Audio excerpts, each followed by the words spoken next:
Hello everyone, তো welcome back our mini blog. তো আজকে আমরা চলে গেছিলাম একটু বাজারে।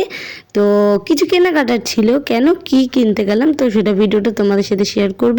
তোমরা ভিডিওটা কন্টিনিউ করতে থাকো। তো দেখো, দেখতে দেখতে আমরা বাজারেও চলে আসলাম একটা কেকের দোকানে। এবার এখানে অনেক রকমের ভ্যারাইটির কেক ছিল। তো বৌদি ভাইকে বলা হয়েছিল যে তুমি একটা চুজ করো। তো বৌদি ভাই এই সাদা কেকটাই চুজ করলো, খুবই সুন্দর লাগছিল। সেটা নিয়ে আমরা চলে আসলাম একটা জামা কাপড়ের দোকানে। এবার জামা কাপড়ের দোকানে এসে দেখলাম অনেক রকমের জামা, সুন্দর সুন্দর, ভালোই লাগছিল জামাগুলো। তো বৌদি ভাই বললো যে আমি গেঞ্জি নেব ফুল হাতা, যেহেতু শীতকাল পরলে তাতে ভালোও লাগবে আর আরামও লাগবে।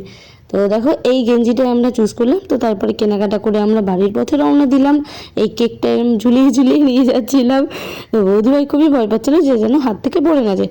তো দেখো তারপরে রাত 12টার সময় সারপ্রাইজও হয়ে গেল, বৌদি ভাই দাদাকে গেঞ্জিটাও দিয়ে দিল। এবার কেক কাটিং হচ্ছে।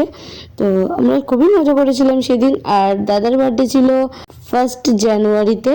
তো আমরা 31 নাইটে আমরা সেলিব্রেশন করেছিলাম রাত 12টার সময়। তারপরে দেখো কেক কাটিং হওয়ার পরে সবাইকে কেক খাইয়ে দিল একটু। আর মনা যেহেতু ঘুমাচ্ছিল, মানে দাদার একটা মেয়েও আছে, মনা যেহেতু ঘুমাচ্ছিল তাই তার ভিডিওটা আমি করিনি যেহেতু, তাই সে পরে উঠেও খুব কান্নাকাটি করছিল যে আমাকে কেন নাওনি। তারপরে দেখো এখানে যার বার্থডে তাকে বাদে সবাইকে ক্রিম মাখানো হয়েছে। তারপরে আমরা একটু মজা করে নিলাম, হাই হ্যালো করে নিলাম। আজকের মতো এই অবধি, দেখা হচ্ছে নেক্সট ভিডিওতে। টাটা।